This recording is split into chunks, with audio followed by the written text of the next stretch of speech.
Hey there, welcome to your moment of peace. I'm the storyteller, and tonight, I'm here to help you relax, let go of the day, and drift into a restful sleep. If you're ready to unwind and recharge, you're in the right place. Before we get started, make sure to hit like and subscribe. It's the best way to support the channel and ensure you never miss a moment of calm. And don't forget to drop a comment below letting me know where you're tuning in from and what time it is for you. Now, get cozy, take a deep breath, and let's dive in.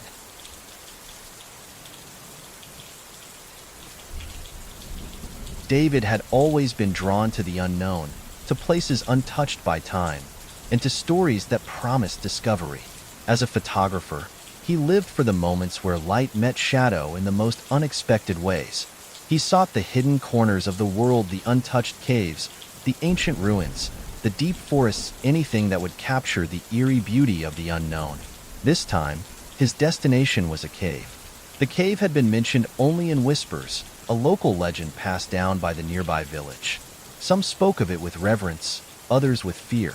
It was said to be a place where the earth itself seemed to breathe, where the walls were covered in ancient symbols, and where no one who had ventured too far had ever returned unchanged. But David wasn't deterred.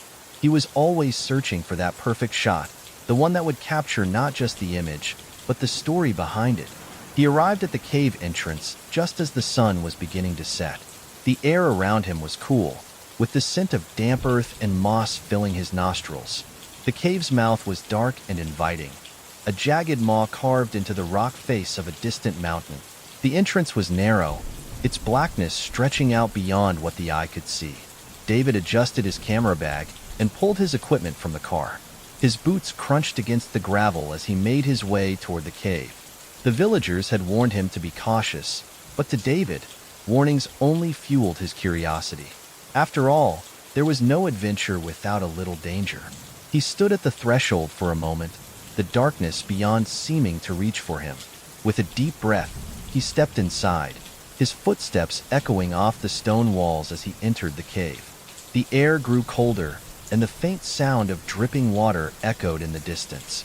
The light from his flashlight illuminated the damp walls, revealing rough, uneven surfaces covered in ancient marking symbols David had never seen before, twisted in patterns that didn't seem to follow any logic he knew. David's heart quickened as he raised his camera, snapping a few quick shots of the symbols. The sound of his camera shutter clicking echoed through the vast emptiness of the cave. His flashlight beam flickered momentarily, but he dismissed it as the batteries running low. The cave stretched on further, deeper than he had anticipated. The walls narrowed at certain points, forcing him to duck and squeeze through tight spaces.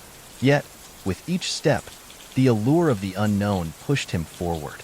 He had come for the photographs, but now, with each turn, a strange pull, like a whisper on the wind, urged him deeper. After what felt like hours of walking, he found himself in a vast, cavernous space.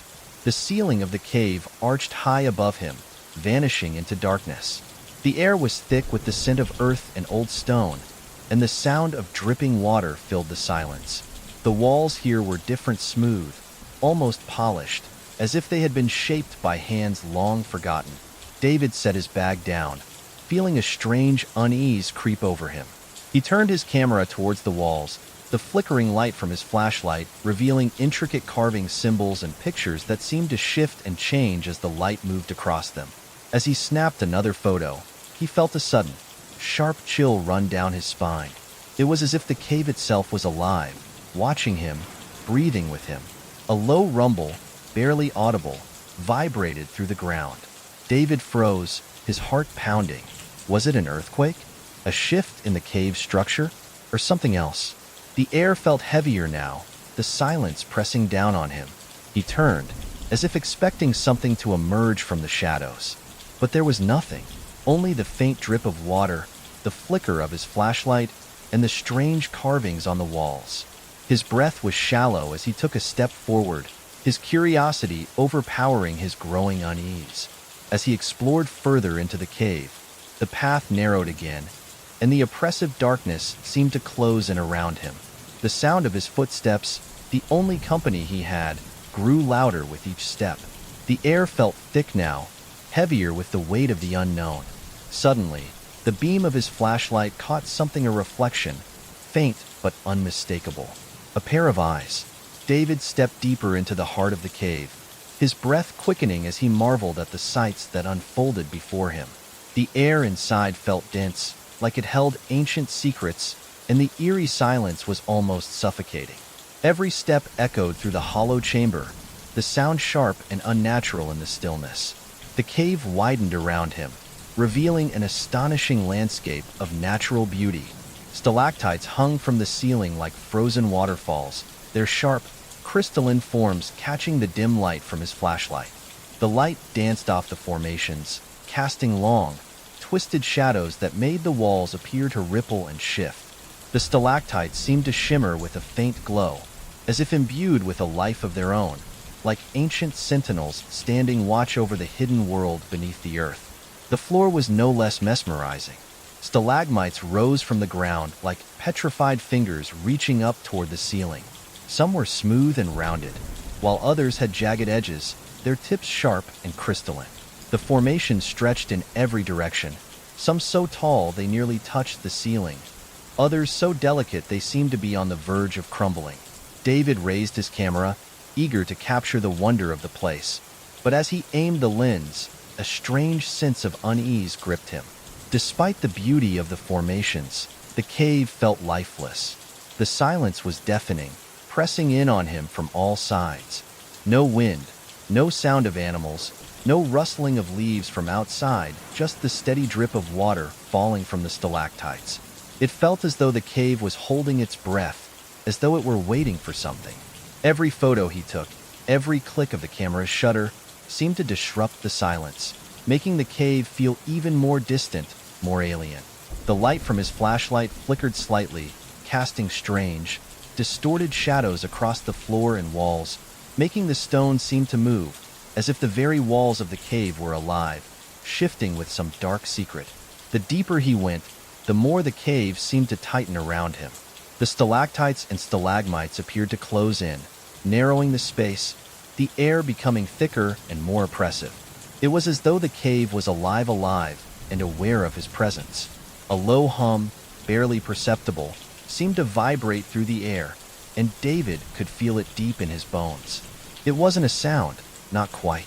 It was a vibration that seemed to travel through the very stone, resonating in his chest. David's pulse quickened. He turned a corner, and the misty glow from his flashlight illuminated a large, cavernous room. The light caught on something glimmering, a massive formation of crystal hanging from the ceiling. It looked like a chandelier of diamonds, the light reflecting off the surface, creating an ethereal glow that filled the room with a cold, otherworldly beauty. It was magnificent, but it was also deeply unsettling. The silence in the chamber felt even more intense now, like the air itself was alive with anticipation. There was no breeze, no sound of movement, just the unnerving drip of water echoing through the chamber and the weight of something unseen, something just beyond the reach of his perception. David took a few steps further into the chamber, his mind racing with the need to explore, to capture it all. But with each step, the silence seemed to stretch, to grow. The stillness pressed in, closing the space around him, making his skin crawl. As he turned to face the vastness of the chamber, his flashlight caught something out of the corner of his eye. A figure. It was barely visible, just a shadow in the periphery of the light. He spun around, but there was nothing there. The cavern walls were empty. His breath hitched as he strained to listen, but there was nothing, just the deafening silence. It's nothing. Just my mind playing tricks, he thought. But even as he tried to convince himself, the unease lingered.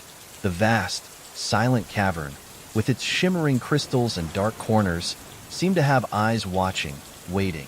The air around him felt impossibly heavy, and the weight of the silence grew thicker, more suffocating with every passing second.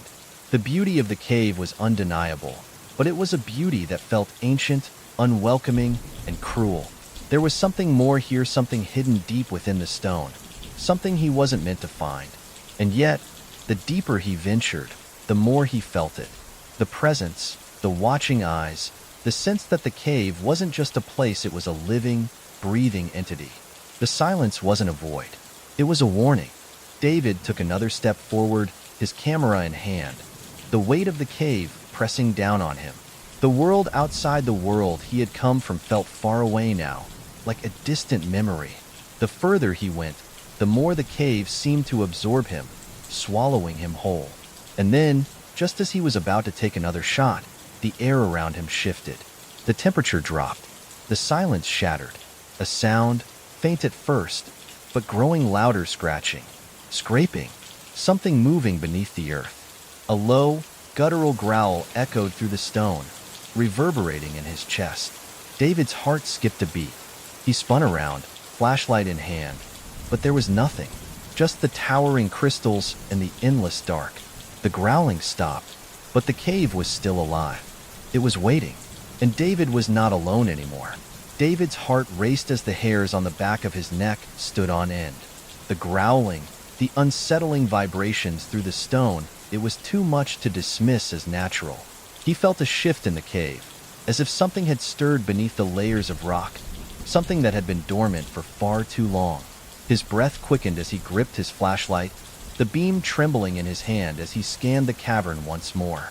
The air felt heavier now, charged with an electric, oppressive stillness. For a moment, everything was silent again. The faint drip of water echoed, distant and insignificant in the vastness of the cave. He stood still, trying to listen, trying to make sense of the chaos his mind was conjuring. But just as he began to convince himself that he was being foolish, the sound came. It was soft at first, almost imperceptible, a low hum that seemed to come from the depths of the earth. David's heart skipped a beat as the sound grew, clearer now, almost melodic, yet distinctly alien. It wasn't music, but it had a rhythm, a cadence that was hypnotic in its repetition. Is it a person? David thought. Maybe another explorer? But no, this sound was different. The notes were deep, resonating in a way that made the cave itself tremble. It was as if the very stone was vibrating in response to the chanting, the voices deep and guttural, rising and falling like a hymn, but it was a hymn of a kind he had never heard before. He strained his ears, trying to pinpoint the source. The chant seemed to echo through the caverns, growing louder and more distinct, but its origin was unclear. The sound was layered, coming from every direction at once, like it was coming from within the walls themselves, or deeper beneath the earth. It was neither fully human nor fully inhuman, a bizarre combination of both that made the hairs on David's neck bristle. He took a cautious step forward, his flashlight cutting through the dense darkness, but the chant only seemed to grow louder, filling his chest with a deep, unsettling resonance. The words, if they were words, were incomprehensible. They weren't in any language David recognized. The sounds were alien, ancient, almost unintelligible, but they held a strange rhythm, like something more primal was being invoked. David's heart began to pound harder, the thrum of his pulse syncing with the chant as if they were linked. His breath became shallow, the air in the cave growing heavier, as though it was growing difficult to breathe. Each step he took seemed to draw him closer to the source, but with every step, the voices only seemed to stretch further away, beckoning him into the deeper darkness. And then, a chilling thought crossed his mind. What if it's not a person? What if it's something else? The chant began to intensify, louder now, the vibrations in the air reverberating through his bones. The pitch rose as though the voices were calling to him, urging him forward, compelling him to follow. The very walls of the cave seemed to echo with the unnatural sound. He could feel it now, in the pit of his stomach, a deep sense of dread that gnawed at him, telling him to turn back. But he couldn't stop.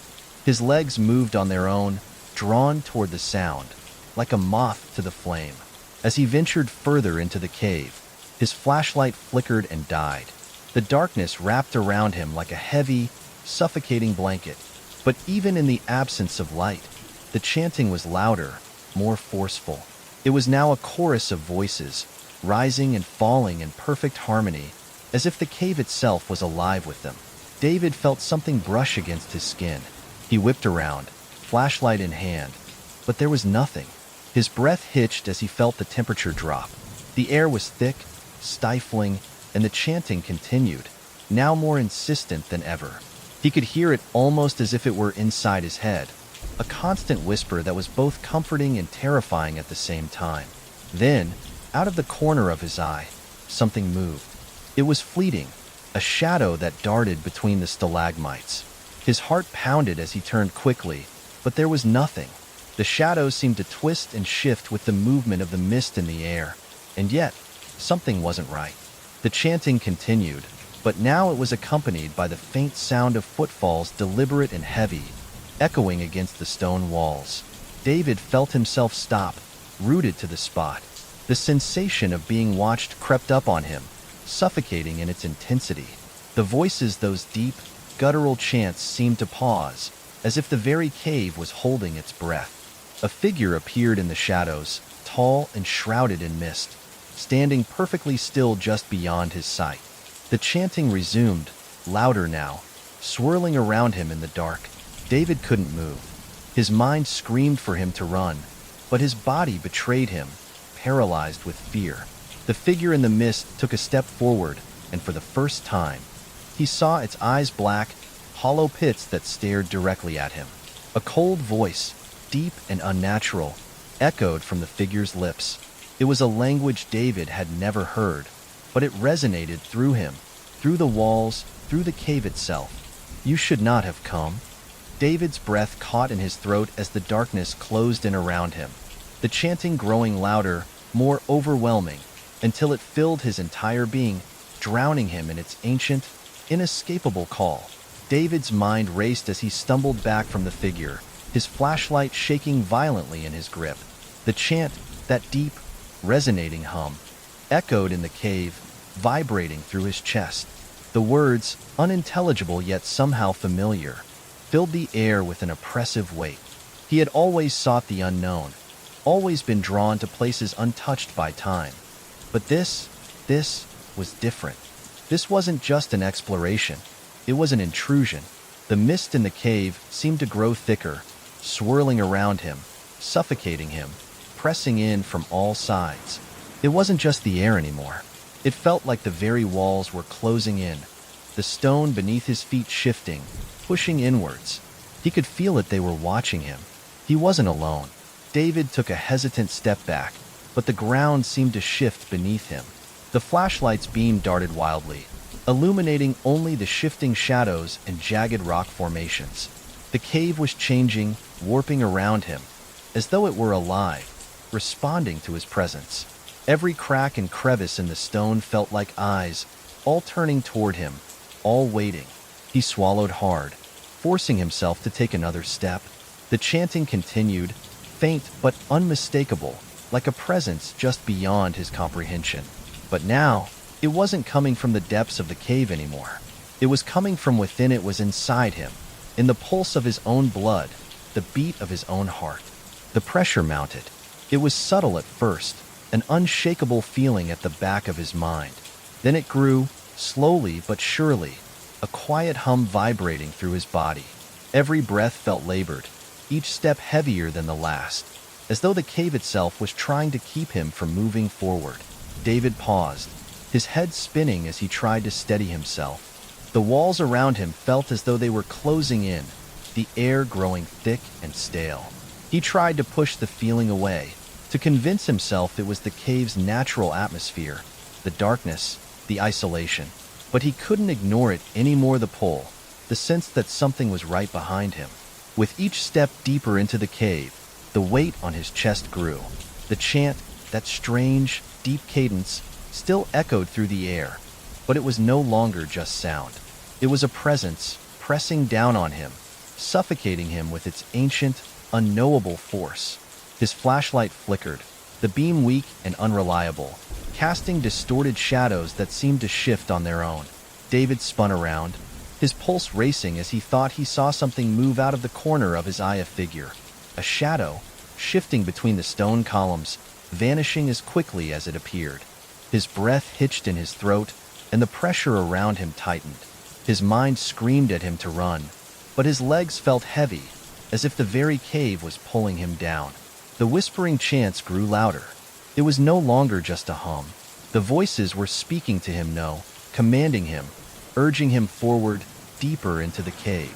Their words felt ancient, their meaning just out of reach, as though they were reaching into his mind, pulling him towards some unknown purpose.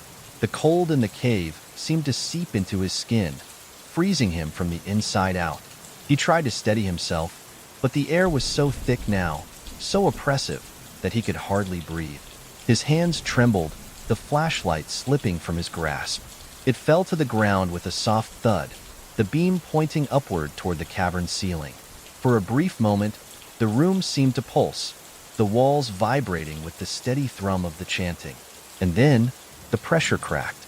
David gasped for air, his chest tightening painfully, his vision blurred, and for a split second, he thought he saw the walls around him ripple like water, bending and undulating in ways that defied logic. His heart pounded in his ears, drowning out the sound of the chanting. He took a step back, but the walls seemed to close in, the ground trembling beneath his feet. He spun around, his body rigid with fear, and there, standing in the mist, were more figures. They were different this time, no longer just shadows in the dark, but shapes, humanoid and towering. Their forms etched in a darkness that seemed to absorb the very light. Their eyes were empty, no irises, no pupils, just black voids staring directly at him. David's breath hitched.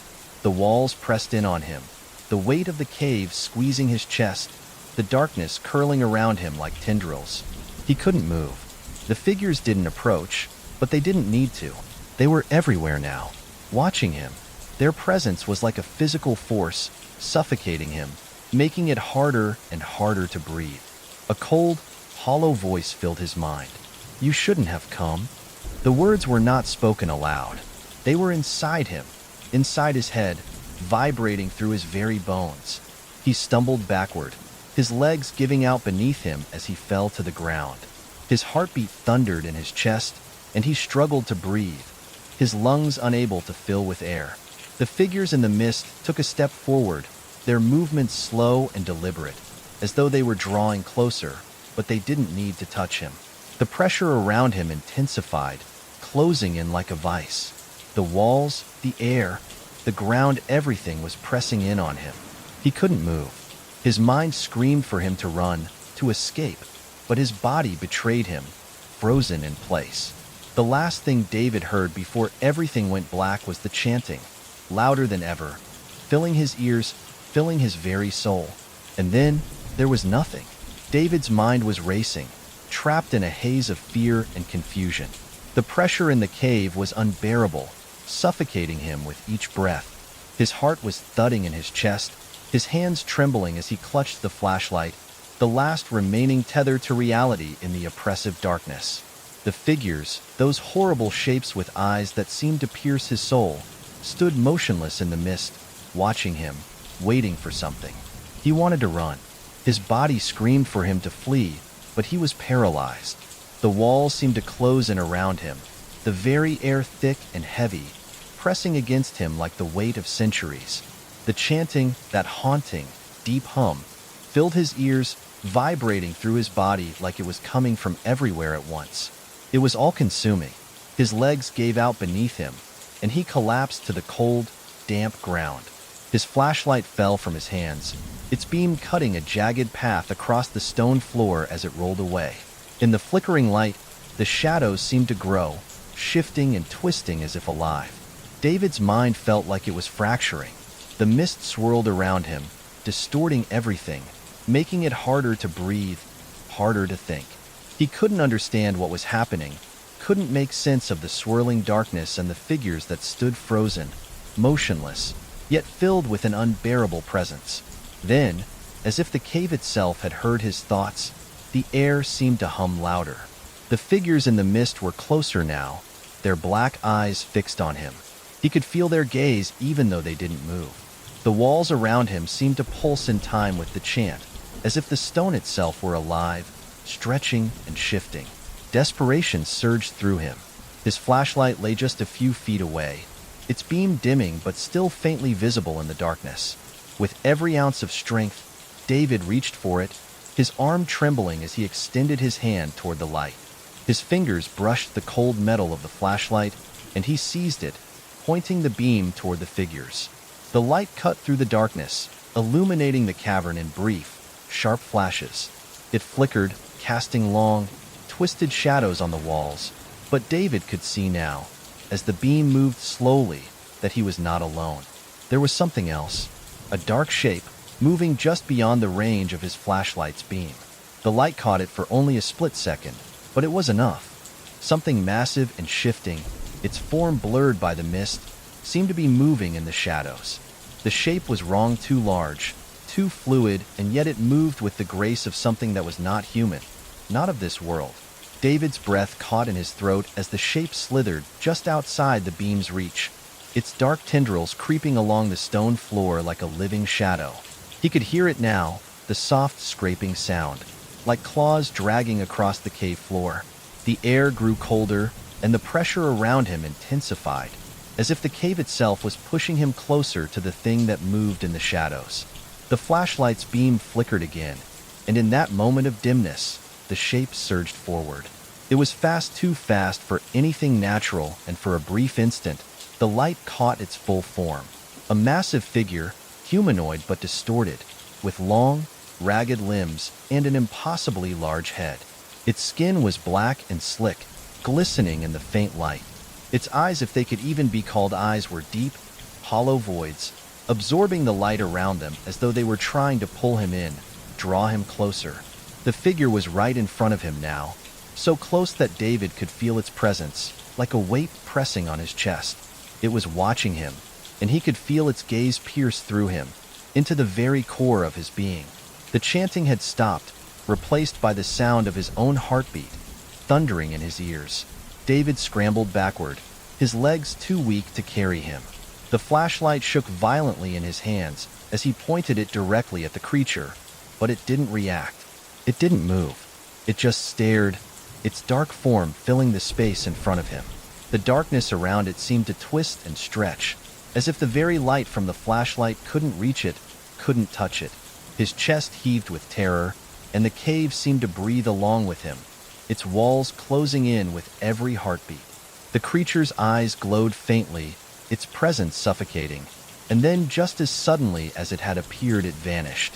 The mist swallowed it whole, and in the same moment, the cave fell silent. David gasped for air, his chest tight, his mind spinning. The flashlight flickered once more and then died, leaving him in complete darkness. The weight on his chest, the suffocating pressure, remained, as if the cave itself had claimed him. He could still feel it, though. The creature wasn't gone. It was still there, somewhere in the mist, watching him. The darkness around him had shifted. The very air felt different now, thick and heavy. David's breath came in short gasps, and he couldn't shake the feeling that he wasn't alone, that the thing, the creature, was still watching, waiting. In the stillness of the cave, he realized this wasn't just a cave. It was a place of something ancient, something that had been waiting for him to come. And now, it would never let him leave. David's heart thundered in his chest as the cold air around him seemed to thicken, suffocating him with its weight. He didn't think, didn't hesitate. His body moved on its own, fueled by a primal urge to escape, to get away from whatever it was that had emerged from the depths of the cave. The creature, the shadow, the thing that had appeared before him was gone now, but its presence lingered in the air like a stain, an ever-looming threat. His flashlight was useless now, its beam dead and useless in the unrelenting darkness. But even as the world around him plunged into absolute blackness, he didn't need light to know what was following him. The sound, the scraping, the scuttling, the unmistakable feeling of something moving in the dark was behind him, just out of sight but ever present, pushing him forward with an urgency he couldn't ignore. Every step he took felt as if the cave itself was pulling him deeper, as if the very walls were alive, shifting, warping to trap him in its cold embrace. His legs were sore, his muscles burning, but he pushed forward, the ground beneath him slick with the moisture that clung to the cave's walls.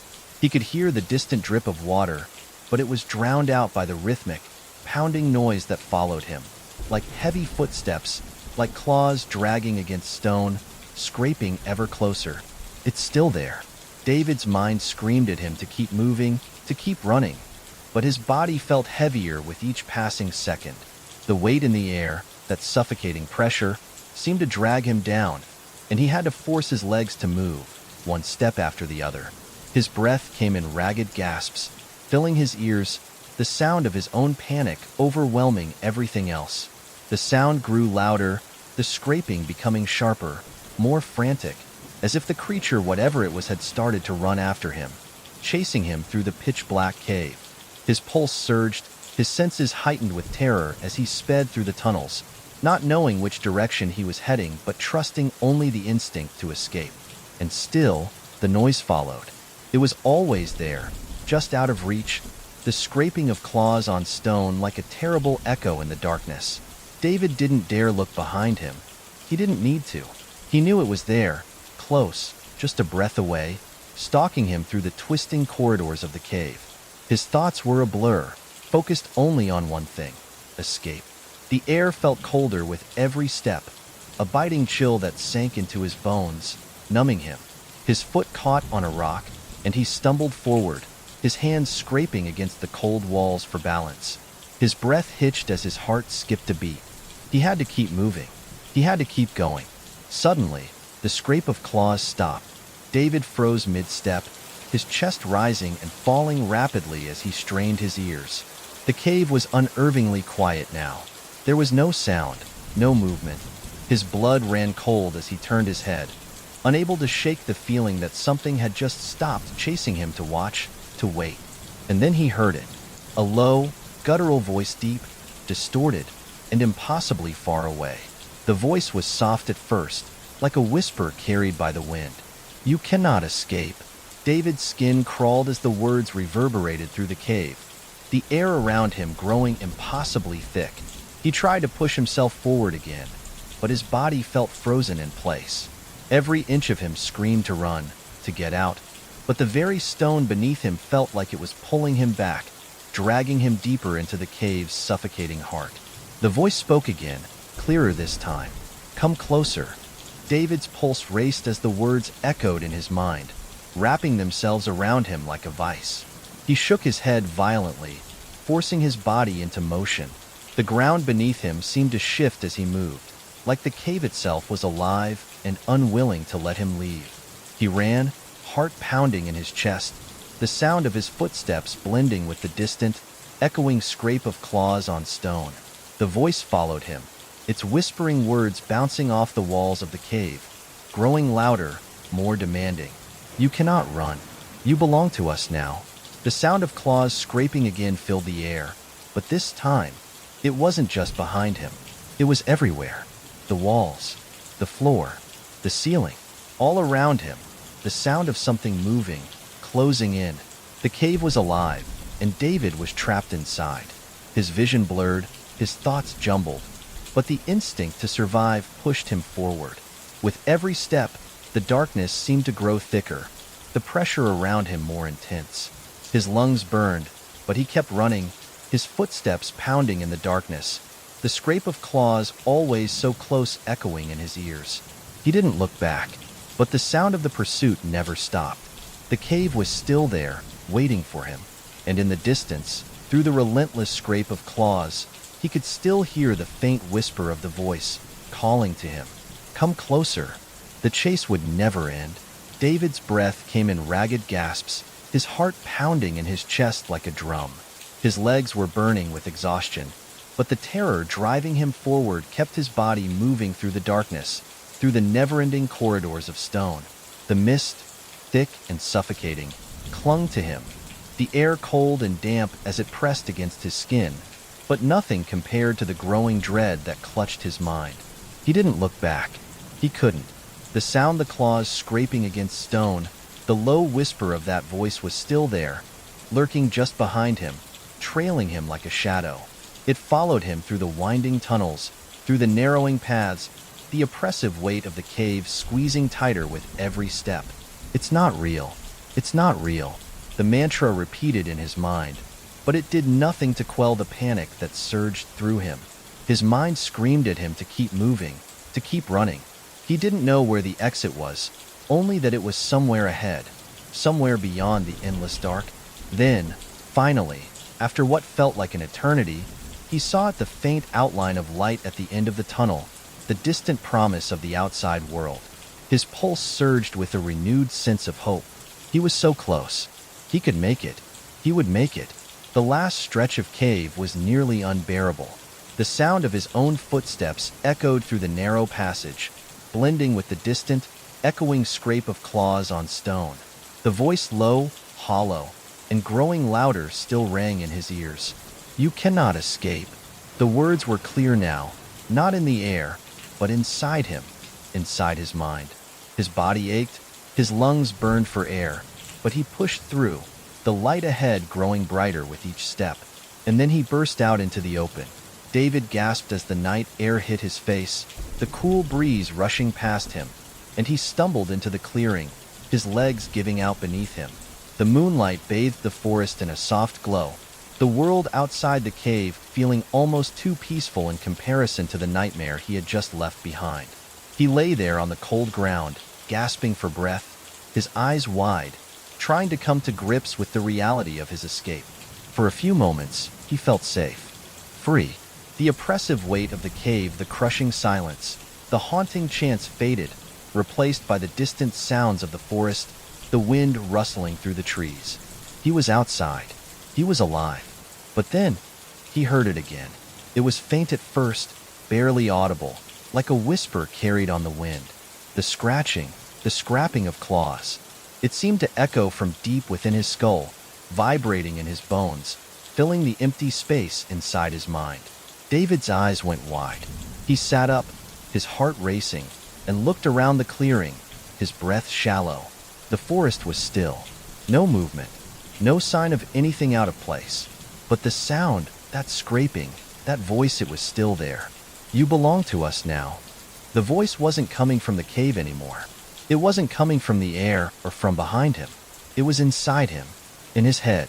His hands gripped the sides of his head, as if to stop the voices from invading, to stop the feeling of those eyes watching him, always just beyond the veil of reality. He tried to block it out, but the sound was too loud now. The words repeated, over and over. "You cannot escape." His breath caught in his throat. He looked around again, the moonlight casting long shadows, but the forest seemed just as empty as it had before. The scratching, the chanting, it was all in his mind, all echoing through the hollow places in his thoughts, haunting him like an endless loop. He couldn't tell if the sound was real anymore. He didn't know if it was the cave still calling to him, or if the darkness had followed him out. The cave wasn't just a place. It had stayed with him, and no matter how far he ran, no matter how fast he tried to escape, it would never let him go. David stood up, his body trembling, every inch of him aching to flee, but he knew the truth. The cave had already claimed him, and the voices would never stop. The last thing he heard, as he stumbled away from the clearing, was the faintest echo of the chant, growing louder, more insistent. It filled the air, filled his mind. "Come closer," and then, nothing but the darkness.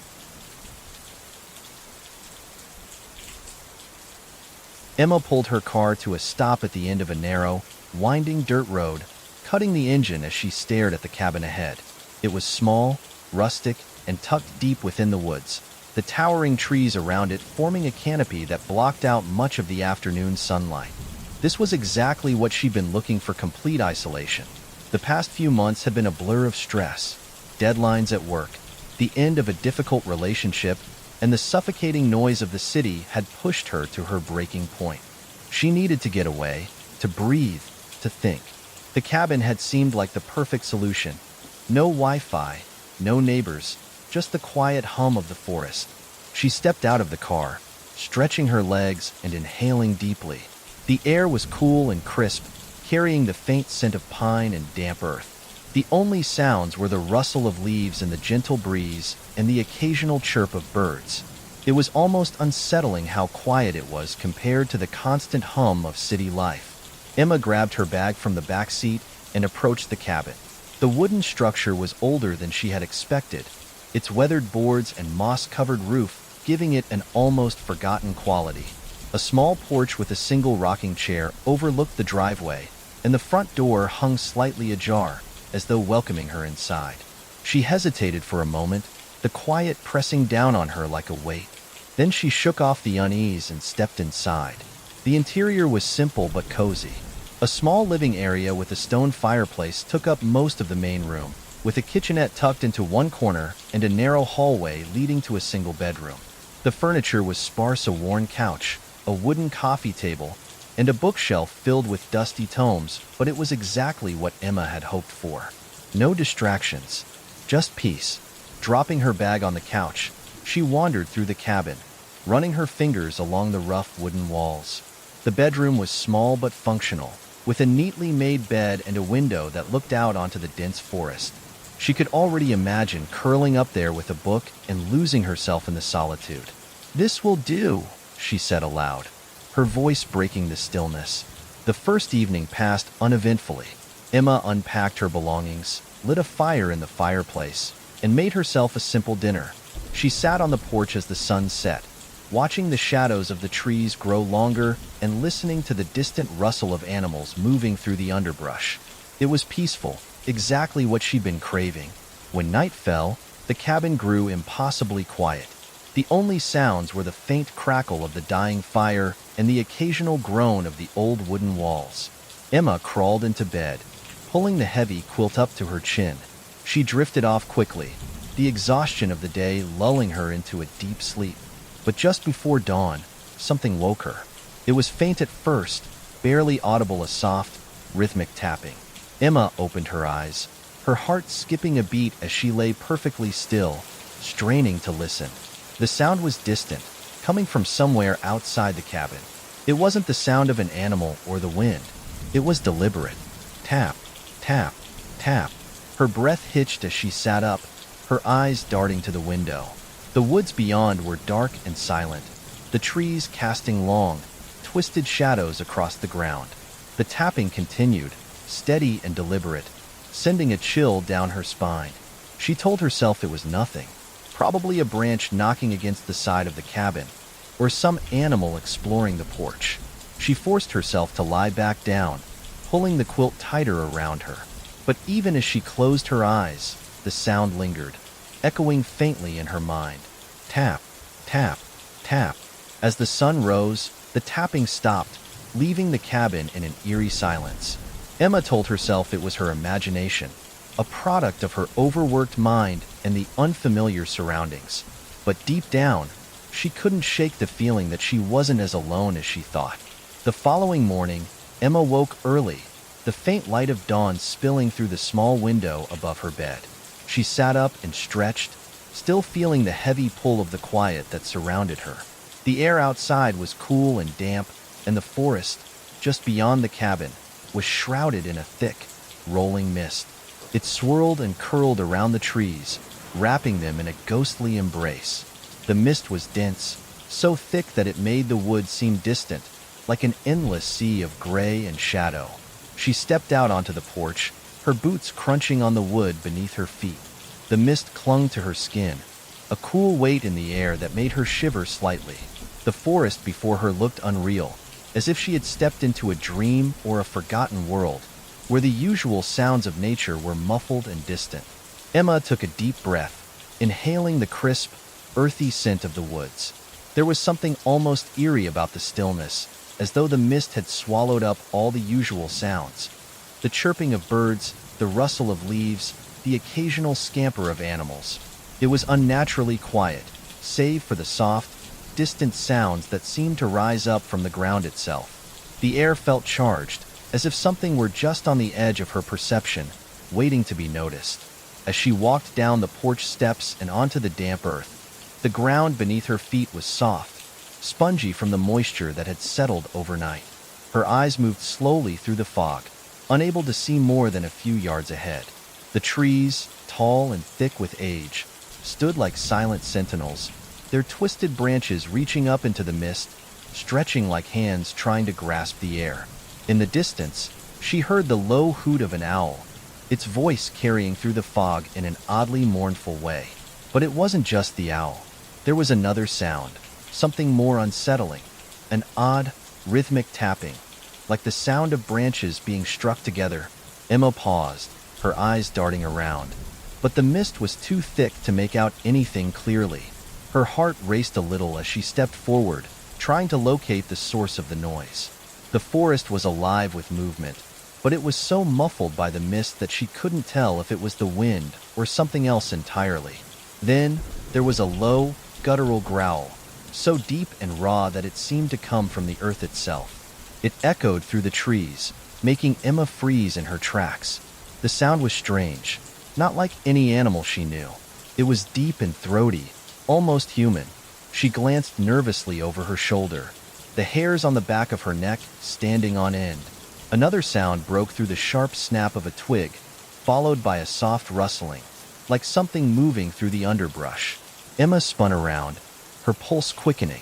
The sound seemed to come from just behind her, but when she turned, the forest was empty, the mist curling around the trees, hiding everything just out of reach. Her breath came faster now, and she felt an unfamiliar sense of unease stir within her.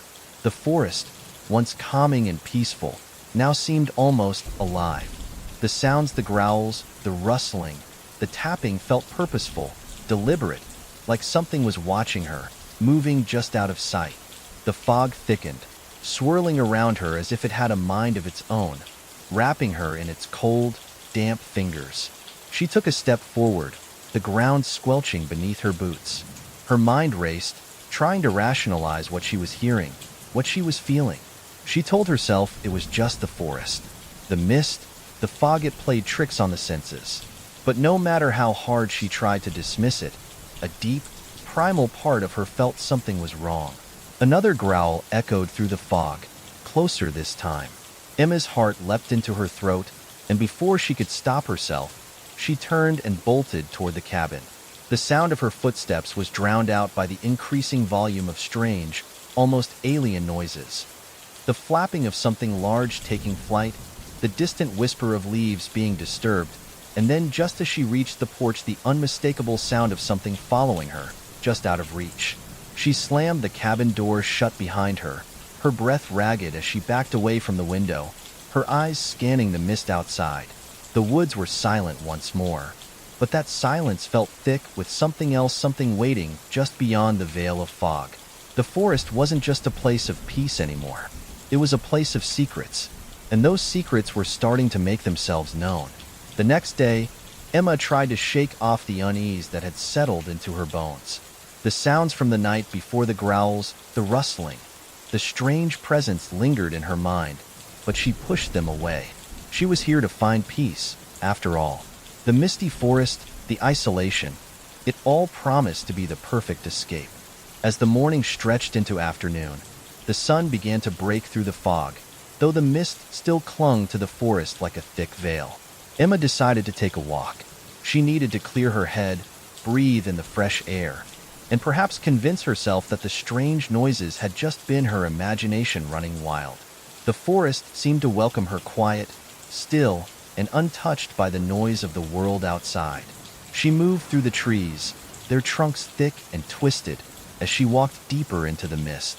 The faint scent of pine and damp earth filled her lungs as she ventured farther from the cabin, the soft, spongy ground giving way beneath her boots.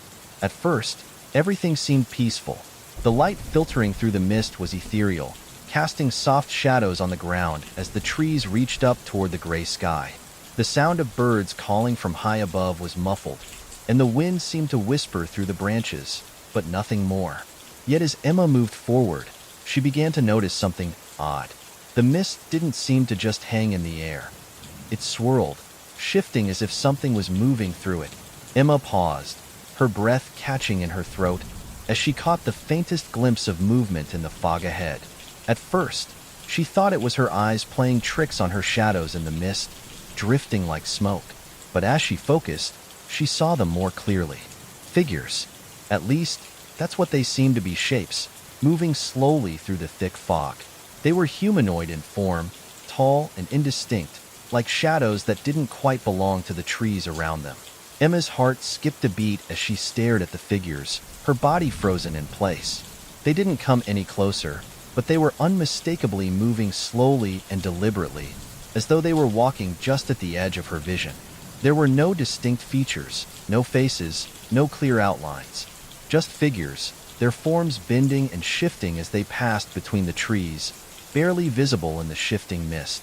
They seemed almost weightless, drifting through the fog like ghosts, too ethereal to be real. Emma's breath caught in her chest, her mind scrambling for a logical explanation. Could they be other hikers? But there was no sound, no footsteps, no voices. The forest was eerily quiet. She strained her eyes, trying to catch more details, but the figures remained elusive, vanishing behind trees and reappearing only for a moment, always at the edge of her vision. She took a step forward, her curiosity pulling her, but the figures didn't react. They didn't pause, didn't look in her direction. They simply moved slow, deliberate, like shadows caught in the mist. As Emma moved closer, her heart pounded in her ears, but the figures never came any nearer. They stayed just far enough away, as though they knew she was watching but had no intention of interacting with her. Her body ached with indecision. Should she call out to them? Approach them? But the thought of breaking the stillness, of disturbing their strange presence, made her hesitate. So she watched, her mind racing, her legs frozen in place. The figures passed through the mist, their movements undisturbed, their silence unnerving. Slowly, they faded from her sight, melting back into the fog like shadows retreating into the darkness. Emma stood there, staring at the empty space where they had been, her body tense, her mind spinning with questions. The fog began to thicken again, curling around her like a living thing, hiding the world beyond. The figures had disappeared, but the strange feeling in her gut remained. The silence in the forest seemed deeper now, heavier. It was as if the woods themselves were holding their breath. Emma turned and began walking back to the cabin, her steps quickening as her mind raced with the images of the figures, their dark forms disappearing into the mist. She tried to tell herself they were nothing, just a trick of the fog, her imagination running wild, but deep down, she knew that wasn't the truth. There was something in the woods, something else moving just beyond the veil, and it was watching her. The night had come too quickly for Emma's liking, the silence of the cabin now oppressive rather than peaceful. The air outside was cool, but the mist had settled in again, clinging to the trees and shrouding the forest in a dense fog that made the world feel smaller, more contained. The eerie feeling she had been trying to ignore throughout the day now pressed in on her, suffocating and relentless. She had tried to distract herself reading a book by the dim light of a lamp, cooking a simple dinner, even sitting on the porch, staring out into the misty expanse of the woods. But every sound in the forest seemed heightened. Every shift in the air made her jump.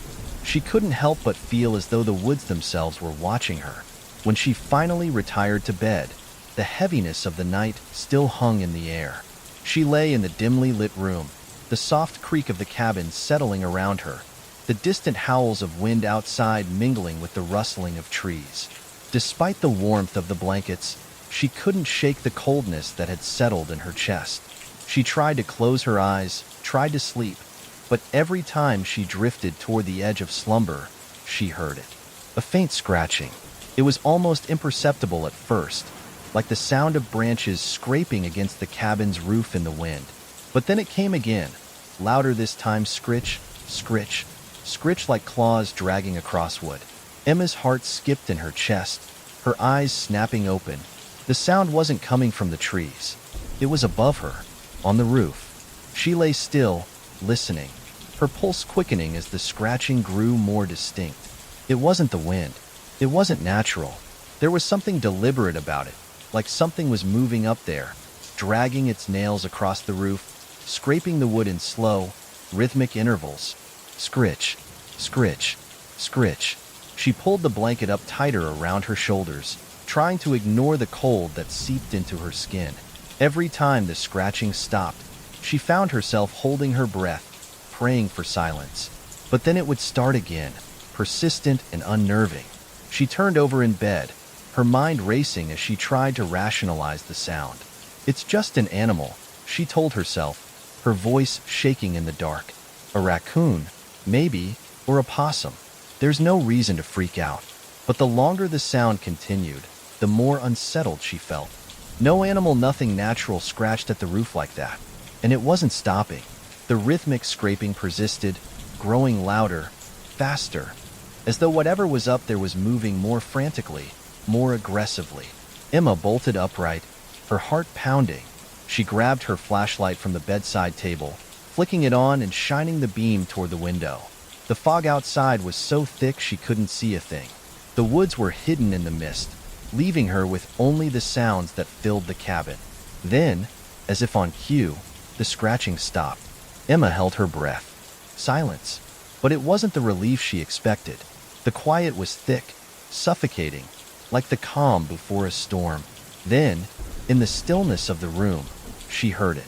A voice. It was faint at first, so soft she almost didn't catch it. The sound was garbled, like someone speaking underwater, the words distorted and broken. Her blood turned to ice as she strained to hear. The voice repeated itself. "Let me in." Emma's eyes widened in horror, her body frozen in place as the words reverberated through the silence of the room. She couldn't make out the rest, but the meaning was clear. The voice was coming from above her, from the roof. She tried to rationalize it. Maybe someone was playing a trick on her, or it was some kind of weird echo, but she knew, deep down, that wasn't the case. The voice came again, clearer this time, the words drawing closer and closer, like it was pressing against the walls of the cabin. "Let me in, please." Her body jerked as though she'd been jolted awake from a nightmare. She jumped out of bed, her breath coming in shallow, quick gasps. The air around her felt thick, stifling, as though it were closing in. She grabbed the door handle to the room, her fingers trembling, but the door wouldn't budge. It felt like something was pressing against it from the other side. The scratching on the roof started again, this time louder, more frantic, as though whatever it was trying to break through. Scritch, scritch, scritch over and over. Faster now, like claws were tearing at the wood, desperate to get in. The voice, the words, the urgency, they were all too much. Sarah backed away from the door, her eyes wide, her breath coming in ragged gasps. The cabin felt alive now, filled with something she couldn't understand. Something that had always been here, waiting. Something that wasn't just the forest. "Let me in." The voice was closer now, right behind her, and Emma turned to face the wall, her pulse thundering in her ears. The wall was breathing. It was breathing. Her eyes locked on the wood paneling, where the crack, the one she hadn't noticed before, was slowly widening, just enough to reveal a sliver of something dark and moving behind it. The breath, the voice, the scratching on the roof, they were all coming from the same place. Behind the wall, the sound of the scratching grew deafening now, as though whatever was outside was going to tear through the roof and the walls and into the room with her. The voice wasn't pleading anymore. It was demanding. "Let me in. Now." And this time, Sarah didn't hesitate. She ran. Emma stood frozen in the middle of the room, her heart pounding in her chest, her hands slick with cold sweat. The breath, heavy, raspy, had come from the wall, from the very foundation of the cabin. The scraping, the pleading voice, everything was closing in on her. She couldn't breathe, couldn't think, but the fear that seized her wasn't enough to stop her. She had to know. She had to see. With trembling hands, she grabbed her flashlight off the nightstand, its beam shaky as she aimed it toward the window. The fog outside had thickened, wrapping the forest in a suffocating embrace. It was so dense that she could barely see past the porch, the trees beyond blending into a swirling mass of gray. But Emma knew one thing for sure. Whatever was in the cabin, it was not out there. It couldn't be. The scratching came from above, from within the walls, not from outside. Still, she had to check. She approached the door slowly, her breath shallow, fighting the urge to flee. The heavy weight of the air in the cabin made every movement feel like wading through water. With one last glance at the dark corner of the room where the crack had opened, she gripped the door handle and yanked it open. The night greeted her cold, quiet, and drenched in mist. She stepped out onto the porch, the creaky wood beneath her boots making a sound too loud in the oppressive silence. The fog was so thick now, it curled around her like a blanket, wrapping everything in an impenetrable haze. She raised the flashlight, its weak beam scattering as it hit the dense mist, revealing nothing but a swirling wall of gray. "Hello," she called out, her voice small and fragile, swallowed by the fog. "Is anyone there?" Her words were lost in the mist, the silence taking them as if it were hungry for sound. She strained her eyes into the darkness, scanning the trees just beyond the cabin.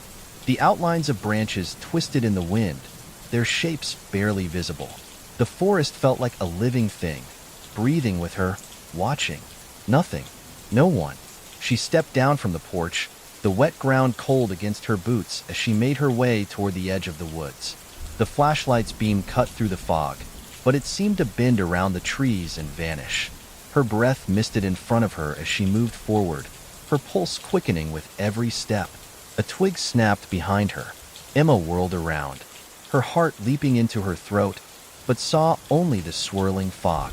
She stood motionless for a moment, listening, her breath ragged. The air was thick with the smell of earth and moss, the forest alive with unseen movement, but still, there was nothing. Her mind screamed at her to go back inside. That presence, the breathing, the scratching, they weren't outside. They were within the walls of the cabin. She knew it. She had to confront it, not the woods. But still, she couldn't shake the feeling that something was out there, lurking just beyond her reach. With a final glance at the cabin, she turned back to the mist-covered woods.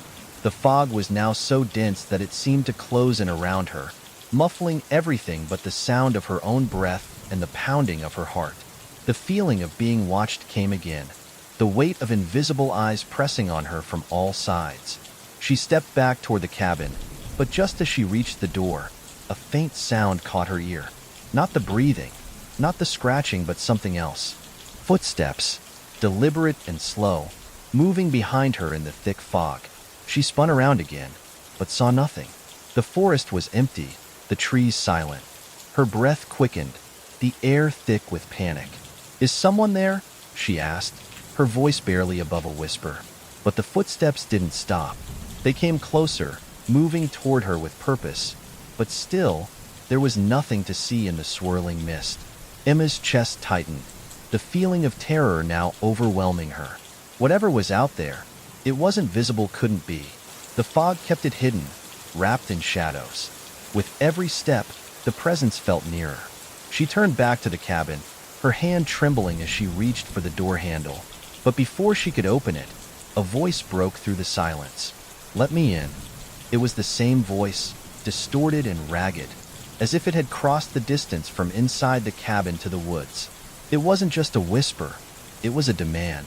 The sound was close, too close, and this time, it wasn't behind her, it was right next to her. "Let me in now."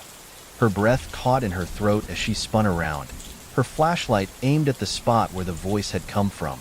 The beam of light flickered weakly, and for the briefest moment, she saw it a shadow, shifting just beyond the mist, a figure standing motionless between the trees. Then it was gone. Emma gasped, her body frozen with terror, as the fog seemed to thicken, wrapping her in its cold embrace. The sound of the footsteps, the voice, the presence, it was all too much. She didn't wait another second. She threw open the cabin door, rushing inside, and slammed it shut behind her. The silence inside the cabin was almost worse than the sounds outside. Emma backed away from the door, her heart racing, her mind spinning. The woods were empty. The fog, the footsteps, the voice, it was all outside, just a blur of shadows and fog. But she couldn't shake the feeling that the presence wasn't gone. It wasn't just outside. It was inside too. The hours passed in a blur, the oppressive silence of the cabin suffocating Emma's every thought. The mist outside clung to the woods like a living thing, its dense layers obscuring the world beyond. She sat by the fire, trying to focus on the crackling flames, but the weight of the silence made it impossible to relax. Her eyes kept darting to the window, her body tense, as though something was lurking out there waiting. Then, just as the sun began to dip below the horizon, the mist thickened, and the temperature seemed to drop several degrees. The chill pressed in on her, seeping through the walls of the cabin. The flickering firelight cast strange shadows that twisted and danced across the room, warping the world in front of her eyes. The door to the cabin creaked, though she hadn't moved to open it. A gust of cold air brushed past her, and she stood up quickly, her heart racing. For a moment, she thought she saw something out of the corner of her eye, a figure tall and distorted, moving outside the window. It was only a fleeting glimpse, but the shape seemed too deliberate to be a trick of the light. Her breath caught in her throat. The footsteps started again. This time, they were clearer, slower, almost methodical, like the sound of someone walking toward the cabin. Emma's pulse quickened. She grabbed the flashlight, shining it toward the window, but all she could see was the swirling mist, thick and impenetrable. The footsteps stopped. Then came the sound of scraping, slow, rhythmic, like nails dragging across the wooden porch. Emma's grip tightened on the flashlight as her gaze shifted to the door. She didn't want to look. She didn't want to know. But something was pulling her toward the window, urging her to see what was out there. She couldn't stop herself. With a trembling hand, she pulled back the curtain slightly, peering into the fog. At first, she saw nothing, just the pale gray mist rolling over the porch and trees. But then, the figures emerged slowly, hauntingly, from the veil of fog. They weren't human, at least, not entirely. Their shapes were twisted, elongated, their movements jerky and unnatural, like marionettes on strings. They floated, more than walked, their feet barely touching the ground. Their bodies were shadowy, almost translucent, with pale, gaunt faces that seemed to shimmer in the mist. Their eyes empty, black pits stared directly at the cabin, unblinking, as though they could see through the walls, through her. Emma's breath caught in her throat as one of the figures moved closer to the cabin, its head tilting at an unnatural angle. The others followed, their movements a grotesque imitation of walking, twisting, jerking with each step. As they approached the cabin, the air seemed to grow heavier, the room colder. The temperature dropped so quickly that Emma could see her breath in the air, white and shaky. She wanted to scream, to run, but her body wouldn't obey. She was frozen in place, her eyes fixed on the figures outside. They were so close now, right up against the window, their dark eyes never leaving hers. The air felt thick with dread, and the eerie silence was deafening. Then, as one, they stopped, all of them frozen, like statues, their pale faces pressed against the glass, staring into the cabin. The scratching sound resumed, louder now, like they were trying to claw their way inside. Emma's hands were slick with sweat as she backed away from the window, her mind racing. But they didn't move. For a long moment, she stood there, her back pressed against the far wall, her body trembling. The figures didn't make a sound. They just watched, as though waiting for something, or someone. And then, just as quickly as they had appeared, they vanished. One moment, they were there pressing against the window, their dark eyes boring into her, and the next, the mist swallowed them whole, leaving only silence in their wake. Emma's legs gave out from under her, and she collapsed to the floor, gasping for breath, her heart hammering in her chest. She couldn't move. She couldn't think. But in the silence that followed, the voice came again, low and guttural, whispering from within the walls of the cabin. "Let me in." The words were clearer now, like a deep, insistent whisper that rattled through her bones. She scrambled to her feet, her eyes wild, searching the room. The firelight flickered, casting long, twisted shadows that seemed to grow and writhe on their own. The air felt thick, suffocating. She turned to the door, the last line of defense between her and whatever had come from the woods. But before she could move, the door rattled in its frame. The figures had returned. This time, they weren't outside. They were inside. Panic surged through Emma like a tidal wave, overwhelming her every instinct. She didn't think she ran. Without a second glance at the door, she bolted from the cabin, her feet pounding against the cold, wet earth. The fog closed in around her like a wall, muffling her desperate breaths as she sprinted toward the woods. Her mind screamed at her to keep going, to run far, to escape whatever had come from the mist. Behind her, the cabin stood silent, its dark windows staring back at her like eyes empty and watching. The woods swallowed her whole, the dense fog making it impossible to see more than a few feet in front of her. Every branch she brushed against, every snap of a twig beneath her boots, sent her heart into a frantic thud. She didn't know where she was going, only that she had to get away, had to put distance between herself and the figures that had pressed against the cabin's windows. But the forest, it didn't feel like the same place anymore. The air was thick with an unnatural weight, and the mist seemed to cling to her skin, wrapping around her like a suffocating blanket. The trees, those silent sentinels, towered over her, their gnarled limbs stretching into the fog as though reaching for her. The path underfoot had become slippery, the damp ground shifting with every step. She stumbled, gasping for breath, but her legs carried her forward, desperate to escape. Just keep running, she told herself. Keep moving, and you'll be safe. But when she glanced over her shoulder, she froze. There, at the edge of the trees, were the figures. They hadn't followed her, not in the way she expected. Instead, they stood there, motionless, their dark, empty eyes locked on her. Their forms were barely discernible through the mist, but they were there tall, gaunt, their limbs unnaturally long, their faces shrouded in shadow. The figures didn't move. They didn't make a sound. They simply watched, standing like statues amidst the dense fog, their presence almost suffocating in its intensity. Emma's breath hitched in her throat as she took a few hesitant steps back, her legs trembling.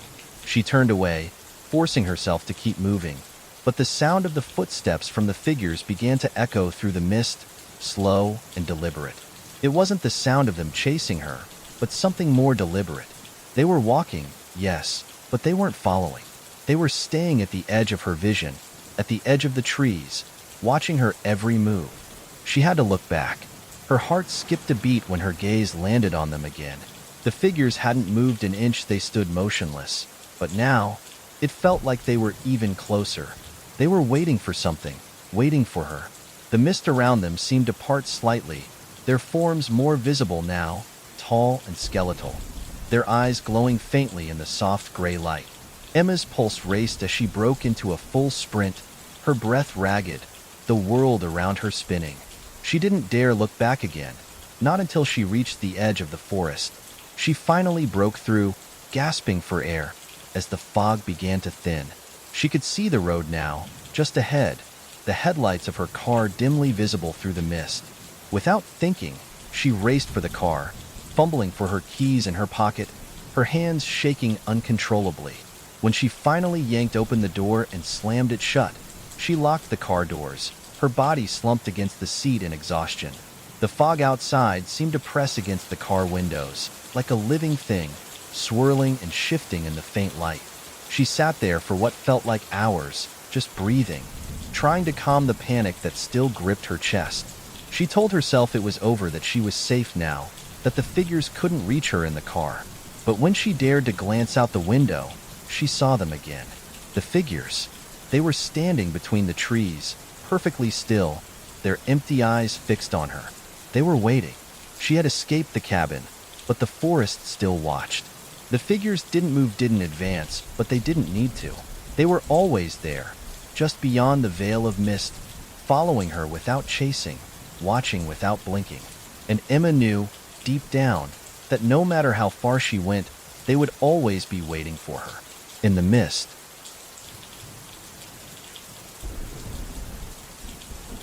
Mia sat at her desk on the top floor of the old library, surrounded by piles of research papers, books, and notes. The only sound in the vast, empty space was the occasional rustle of paper as she flipped through the pages of an old book. The clock on the wall ticked slowly, its rhythmic sound a reminder that it was well past midnight. The rest of the library was silent, save for the low hum of the fluorescent lights above. She had been working late for the past few nights. A tight deadline loomed over her, and her determination to finish her research kept her glued to the desk, even though the dark corners of the library seemed to whisper in the silence. This library, with its towering shelves and vast collection of ancient books, always felt a little eerie at night. The shadows stretched long across the wooden floors, and the faint smell of old paper and dust filled the air. Yet, Mia had grown accustomed to it over time. In fact, she found the solitude comforting. She stretched her arms above her head, yawning as the clock struck 1 a.m. Her eyes felt heavy, but the pull of the task at hand kept her awake.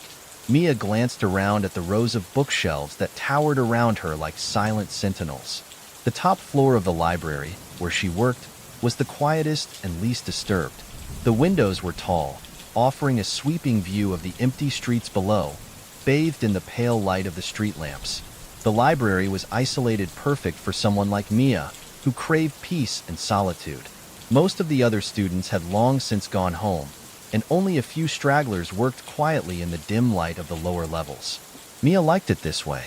The silence helped her focus. But tonight, something felt off. A subtle shift in the air. She couldn't quite place it. Perhaps it was the eerie quiet that had settled deeper than usual, or the way the shadows seemed a little darker, a little more persistent in the corners of the room. She brushed it off as exhaustion and focused on the work before her. But as she flipped another page, she couldn't shake the feeling that she wasn't alone. The hairs on the back of her neck prickled as her gaze instinctively shifted to the tall windows behind her desk. Outside, the city streets were empty, bathed in a soft, orange glow. But something caught her attention. A shadow. At first, Mia thought it was just her tired eyes playing tricks on her, a stray reflection or a bird passing by the window. But the shadow, whatever it was, seemed to linger, as though something was outside, watching. She blinked and leaned closer to the window, squinting through the glass, trying to discern what it was. Nothing. She took a deep breath, telling herself it was nothing but her imagination. Mia pushed the thought aside, turning her attention back to the pile of books in front of her. But that nagging feeling didn't go away. Something was definitely out there. The clock ticked again. 1:15 a.m. She heard it, a soft tap, almost imperceptible at first, but then again, louder this time. Tap, tap. Mia's eyes shot up, and she turned her head toward the window. Her heart skipped a beat. The shadow was still there, darker now, more distinct, but still moving. She couldn't make out any details. It was as if something or someone was standing just outside the glass, just beyond her reach. Her breath caught in her throat.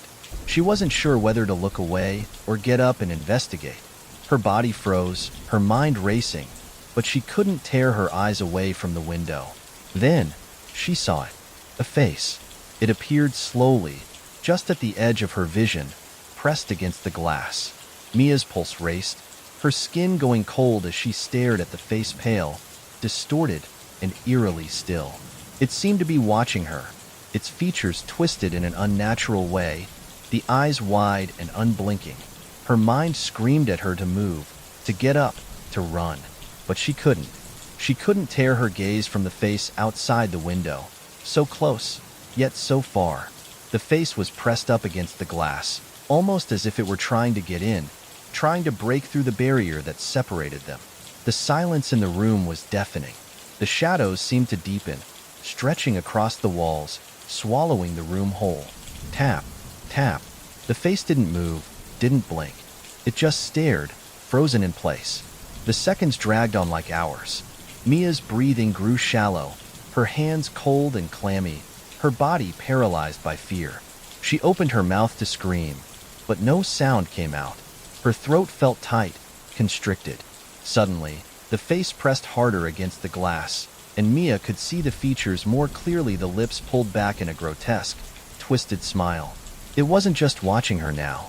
It was smiling at her, its grin stretching impossibly wide. That was when Mia finally broke free from the paralysis. She pushed back from her desk, stumbling backward, her chair crashing to the floor.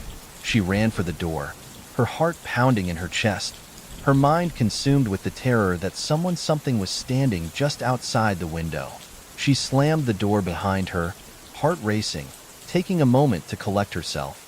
Her mind struggled to comprehend what she had just seen, but one thing was certain: she had to get out of there. But as Mia turned to run down the stairs, she glanced back at the window. The face was still there, staring, and now it was smiling. Mia had always found something soothing about the old library. It wasn't just the books or the vast collection of knowledge that filled its shelves, it was the atmosphere. The air in the library seemed to hang heavier than anywhere else, thick with the weight of history. The stone walls, worn with age, held stories in every crack and crevice, whispering memories of the generations that had passed through its doors. As she made her way through the quiet aisles, the creak of her boots on the old wooden floor was the only sound breaking the silence. The shelves stretched high above her, filled with rows upon rows of dusty, leather-bound books, their spines cracked and faded with time. The scent of aged paper and the faint smell of candle wax lingered in the air, mixing with the cool, damp scent of stone that clung to the walls. The library's design felt as though it had been frozen in time, trapped in an era that was long past. The high, vaulted ceilings loomed overhead, their intricate beams arching like the ribs of some ancient creature. A soft, golden light filtered through the tall, arched windows, which were draped with heavy curtains that hung motionless, casting long shadows across the room. The light barely reached the corners of the room, and even there, the shadows seemed to stretch endlessly, as though they were alive, watching, waiting. Every corner of the library seemed to hold a secret. The shelves were stacked so densely with books that some of the aisles between them were little more than narrow gaps, barely wide enough for Mia to squeeze through. The faint sound of her breathing felt louder than it should, echoing in the vast, empty space. It was the kind of silence that felt almost unnatural, oppressive, as though the stillness was watching her, judging her for disturbing the peace. At the far end of the library, a grand staircase spiraled up to the upper floors, the steps made of worn marble that gleamed in the dim light. The iron railing, decorated with intricate designs of twisted vines and leaves, seemed to twist and grow, reaching upward like the branches of a tree that had taken root in the stone itself. Mia often wondered how many feet had tread those steps, how many eyes had lingered on the same pages she studied now. The atmosphere in the library was stifling, but not in the way that made one feel uncomfortable. No, it was more like a weight, a quiet presence that clung to the air, pulling at Mia's thoughts. It was as if the library itself had a life, a consciousness of its own, and that consciousness was aware of her. The deeper she ventured into the library, the more that sensation of being watched grew. The shadows seemed to shift around her, following her every move. The low hum of silence pressed in on her, thickening the air until it felt difficult to breathe. Even the light seemed muted here, as if the library itself absorbed the daylight, leaving only faint, flickering remnants. In the farthest corner of the library, where the shadows grew darkest, Mia could feel the weight of someone behind her, lurking just out of view. But when she turned, there was nothing there. The room, the shelves, the books, they all stood still, motionless, waiting for her to leave. But Mia couldn't. The library had its hold on her, drawing her deeper with every step. It wasn't just a place of knowledge, it was a place of secrets, of stories that had been locked away for centuries. And as she moved through the rows of forgotten volumes, the quiet stillness seemed to deepen, as though the library was waiting for her to uncover those secrets. A sudden creak of the floorboards broke the stillness, sharp and jarring in the silence, making Mia jump. The sound echoed through the vast hall, reverberating through the stone and wood, bouncing back to her like a whisper. She froze, her heartbeat quickening, her eyes darting around the room. But there was nothing, no one. The library was as silent as it had been moments before. Yet the sensation of something watching her, lurking just outside the beam of her flashlight, refused to fade. The silence was never truly empty. It was full of something hidden in the walls, in the books, in the very air that she breathed. And Mia, despite her deep curiosity, couldn't shake the feeling that it was waiting for her to listen, to discover the truth that had been buried beneath centuries of dust. Mia sat at her desk, staring at the pages in front of her, though the words on the paper had started to blur. Her mind wandered, distracted by the growing sense of unease that had settled over her since she'd entered the library that night. The silence was thick, too thick, and every small sound, every creak of the floorboards seemed to pull her attention away from the work at hand. But it wasn't just the stillness that had unsettled her. It was the way the shadows in the library seemed to deepen, the way the walls seemed to close in just a little tighter with each passing minute. The clock on the wall ticked away the hours, and Mia tried to focus, forcing herself to return to her research. The old books, the musty air, The faint smell of aging paper, everything about the library felt timeless. But tonight, it felt like a trap. She took a deep breath and stood, stretching her stiff muscles before wandering toward the large windows at the far side of the room. The moonlight streamed through the tall, narrow panes, casting a cold, silvery glow on the polished floors. The city outside was quiet, its usual hum muted by the distance, swallowed by the thick fog that had rolled in with the night. As Mia gazed out into the darkness, her eyes traced the familiar shapes of the buildings, the empty streetlights that lined the road below, and the trees swaying in the breeze. But then, something caught her eye, something out of place. At first, she thought it was a trick of the light, the way the fog shifted, but as she leaned closer to the window, her breath fogging up the glass, she saw it clearly. A face. It was pale, too pale, and it was floating just outside the window. No body, no form behind it, just a face, suspended in midair, its features sharp and gaunt. The eyes were wide, dark, and unblinking, staring directly at her. Its expression was emotionless, yet there was something in the stillness, something in the way the face hovered, that made Mia's blood run cold. She staggered back, her heart racing in her chest. Her mind screamed at her to look away, to turn and run, but her body refused to obey. She stood frozen, her eyes locked on the face that seemed to hover just inches from the glass, as though it were waiting for her to acknowledge it. The face was deathly pale, its skin almost translucent. There was no body, nothing beneath the face to suggest how it was suspended in midair. It simply was, hanging in the darkness, its empty eyes watching her with an intensity that made her feel small, exposed. Mia's pulse thudded in her ears as she fumbled for the door. The cold sweat clung to her skin as she backed away from the window, but she couldn't tear her gaze away. The face remained, unmoving, silent, but its presence was suffocating. Her feet were frozen to the floor, the instinct to run clawing at her, but she couldn't move. She didn't know why she couldn't look away. The face held her there, trapped in a stare that went beyond mere vision. It felt as though it was pulling at something deep inside her, something she couldn't see, couldn't understand. It wasn't just watching her, it was waiting for something. Suddenly, the face moved. Just a fraction, just enough to confirm that it wasn't some trick of the light. The mouth stretched, pulling into a smile that was grotesque, unnatural. The features of the face twisted in a way that made Mia's stomach churn. Her throat went dry. Why was it smiling? The face seemed to stretch, elongating as though the smile was meant to consume the entire thing. But it didn't move further. It remained, suspended, its empty eyes fixed on Mia. Her legs were shaky now, her body on the verge of collapsing from the weight of the fear that pressed down on her. Without thinking, Mia grabbed her bag and rushed toward the door, the face still watching, following her with its gaze. She could feel it behind her as she stumbled out of the room, the sound of her footsteps loud in the silence. But no matter how far she went, she could still feel the pull of those eyes, that smile, lingering in the back of her mind. And then, she heard it. A soft whisper, barely audible at first, like a breath against her ear. "Come closer." Mia's blood ran cold as the words echoed in her mind. She spun around, but there was nothing in the hallway. The library was still silent, just as it had been moments ago. But the whisper remained, wrapping around her like a fog. The face was still out there, she thought, watching, waiting. She had to leave. She had to get out. But as she turned and made her way down the hallway, the whisper followed her, the feeling of eyes on her never ceasing.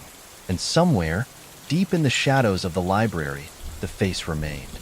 Still watching, still waiting. Mia's steps quickened as she moved through the dimly lit halls of the library. The building, once a sanctuary of quiet and knowledge, now felt foreign, unfamiliar, alive with an oppressive energy. Every corner she passed seemed to deepen the shadows, and each flicker of the fluorescent lights overhead made her heart race faster. The chilling sensation of being watched lingered on the edge of her thoughts, refusing to let go. Her eyes darted over her shoulder again. No one. The library was still as silent as it had always been, but there was a feeling of presence that she couldn't shake. Her pulse drummed in her ears, the quiet rhythm of her heart now accompanied by an unnatural stillness in the air. It wasn't the usual peaceful quiet of the library. It felt heavy, oppressive, as though the silence itself was holding its breath. She tried to tell herself it was nothing. A combination of too much caffeine, too much stress, maybe a flicker of imagination sparked by the strange face outside the window. But the longer she walked through the rows of bookshelves, the stronger the feeling grew. It was behind her. No, she thought, shaking her head, trying to clear her mind. Focus. You're just tired. It's all in your head. But her footsteps were too loud, too sharp in the oppressive silence, and every time the soft rustle of her shoes on the old wooden floor echoed through the corridor, it was as if the sound itself was distorted. Her neck tingled, the hairs standing on end, and she couldn't stop the nagging feeling that someone or something was right there, just out of sight, shadowing her every movement. Her pace quickened. She told herself she was being paranoid. The library was vast and empty at night. Of course, there would be drafts and creaks. The old building had its sounds. It's just a trick of the mind, she thought again, willing herself to move forward. But then, as she turned a corner, she stopped. The temperature had dropped, just a fraction, enough for her breath to cloud in front of her face. She hadn't noticed it at first, but now it was unmistakable. The air felt thick, charged with something she couldn't name. The footsteps behind her had started, soft at first, the shuffle of shoes against the wooden floor. She froze in place, her breath catching in her throat. The sound was slow and deliberate, mirroring her own pace, perfectly synchronized, as though someone was walking behind her, someone following her. No one is here. Her mind raced. There's no one else. No one's here but me. But as the sound continued, the rhythmic shuffle, soft but distinct, there was someone else. She dared not turn around. The instinct to run was overwhelming, but her legs felt heavy, rooted to the floor. She wanted to scream, but no sound escaped her. The presence was close now, so close she could almost feel it, as though it were breathing down her neck.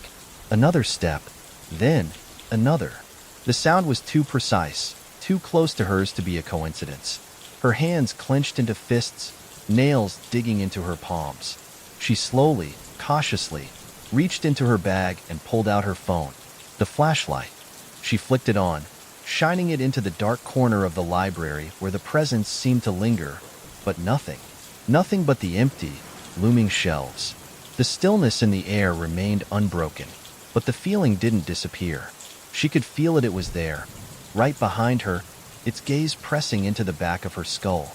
It was close enough now that she could almost hear the soft, labored breath, just barely audible over the pounding of her own heart. She could almost sense its presence, the way it lingered just beyond her reach, but was too close to escape. Mia couldn't take it anymore. She turned quickly, her flashlight beam cutting through the dark, but it hit only the empty space behind her. There was nothing there. No one. The silence was deafening. The footsteps had stopped. She staggered backward, her breath ragged and shallow. The cold air still clung to her, and the pressure in the room hadn't lifted. It felt heavier now, more oppressive than before. The stillness seemed to have thickened, to become more solid, more palpable. The light flickered in her hand. Tap. She heard it soft, but distinct. A light, almost imperceptible sound, like a finger tapping against the stone. It was in the room with her, in the shadows just beyond the beam of light. She swung the flashlight in that direction, but there was nothing. The feeling of being watched intensified, the weight of someone observing her pressing on her chest, making it harder to breathe. The room felt smaller now, the walls pressing inward, suffocating her with the palpable presence that hovered just beyond her vision. The floor beneath her feet seemed to tilt slightly, as if the room were tilting, closing in, the walls warping around her. She could feel it. It was closing in. And then, the voice came. It was barely a whisper, soft, distant, but unmistakable. Mia. Her name, spoken as if it were a secret shared between them. The voice wasn't from the walls. It wasn't from the shadows. It was right behind her, in the air, just inches from her ear. She spun around, her flashlight cutting through the air, but once again, there was nothing. Her breathing grew shallow, her chest tight with fear.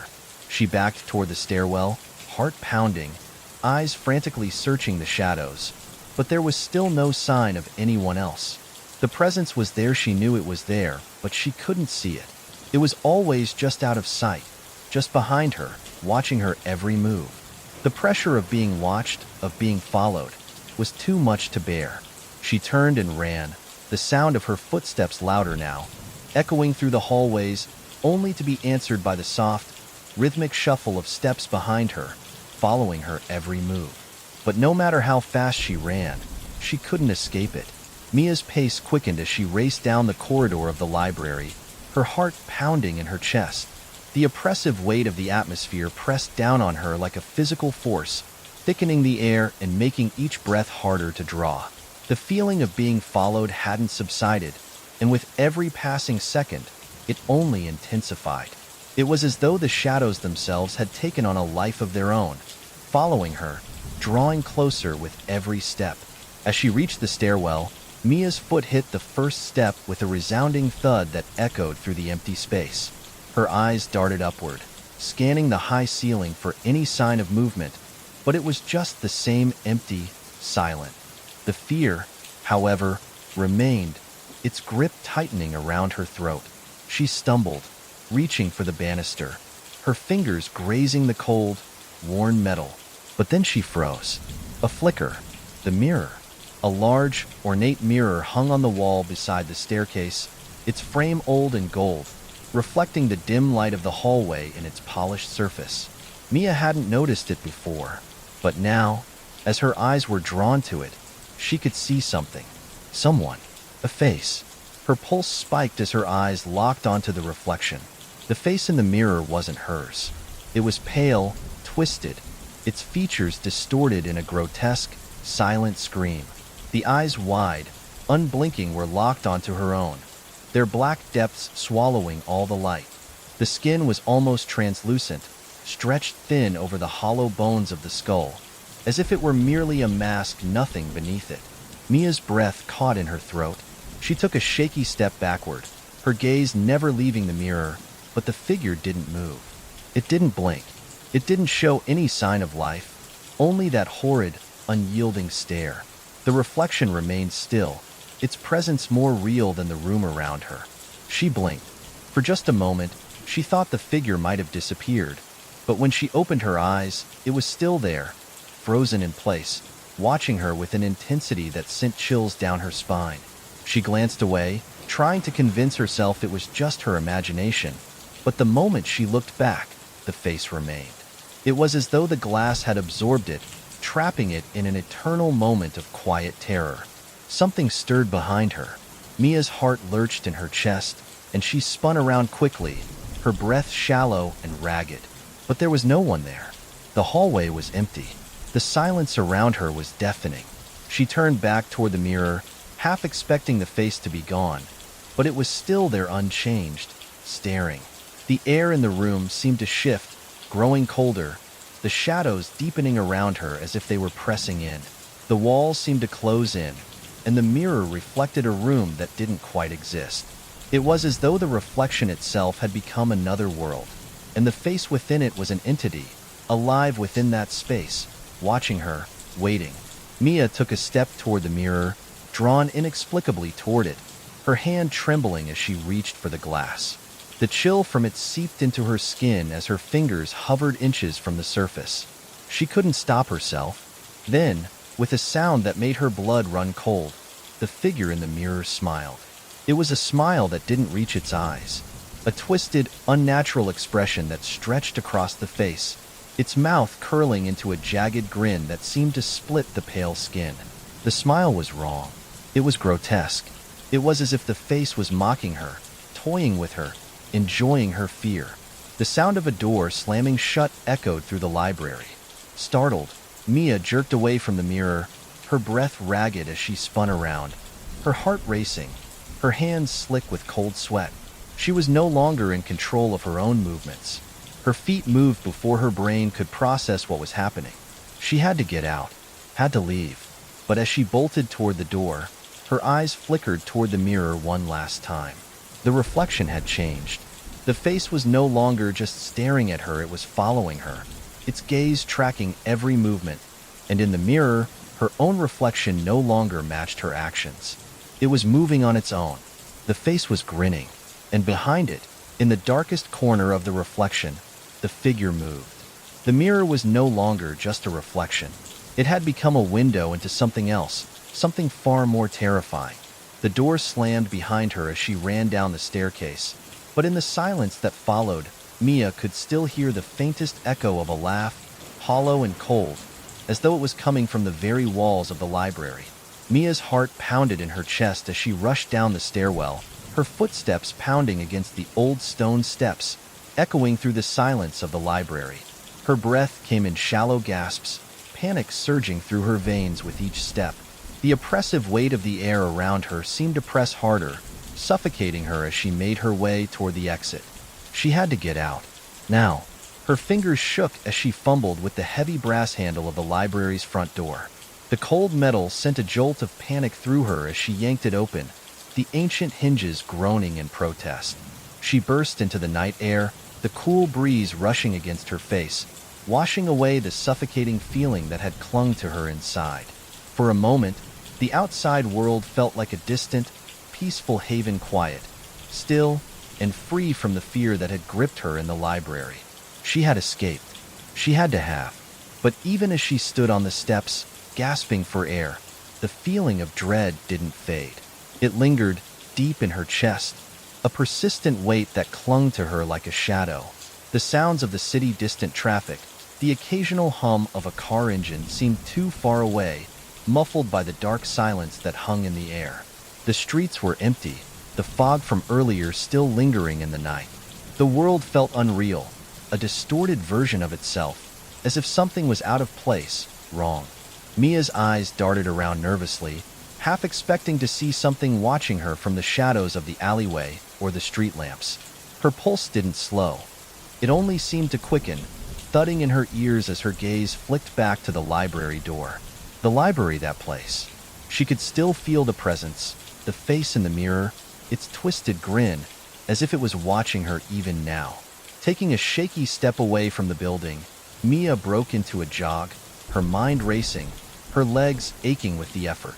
But no matter how fast she ran, no matter how far she put between herself and the library, the gnawing sense that something was following her didn't let go. She could feel it pressing in on her like invisible fingers on her skin, like eyes, watching, always watching. Her breath hitched when she reached the corner of the street. Her footsteps had grown louder, but they weren't the only sounds she could hear. The soft scrape of something against the ground just behind her made her freeze mid-step. It was subtle, almost drowned out by the sounds of the city, but it was unmistakable. The scratching sound, the same sound that had followed her through the library, through the hallways, the walls. Her body went stiff. She turned her head slowly, looking over her shoulder. Nothing. The street behind her was still empty. She blinked, shaking her head, trying to calm her racing heart. She was imagining things. The library had simply gotten to her. Too much time spent in that eerie silence, too much stress from her research. It was all in her head, but as she continued walking, she could feel it. The sensation, the presence. It wasn't gone. Not really. A chill ran down her spine as the hairs on her arms stood on end. The air felt thick, too thick, like something was pressing in from all directions. The faint sound of her own breathing grew louder in her ears, and still, the scratching sound lingered just out of reach. She could hear it faintly, like it was coming from within her, a whispered echo in her thoughts, but it wasn't just in her mind. It was real. She knew it was. I'm being followed. The thought was sharp, urgent, and with it came the sickening realization that no matter how far she went, she couldn't escape. The presence, whatever it was attached to her now, as real as the ground beneath her feet, as persistent as the air she breathed. Her phone buzzed in her pocket, jarring her from the spiraling thoughts. Mia fumbled with it, eager for any distraction, any sense of normalcy. She answered it without looking. "Mia, are you okay? You've been gone for hours. Where are you?" It was her friend, Sarah worried, concerned, the usual tone of reassurance in her voice. Mia's hand trembled as she tried to respond, but her words got stuck in her throat. She couldn't speak. The words felt like they were being pulled away from her, as though something was closing in, suffocating her.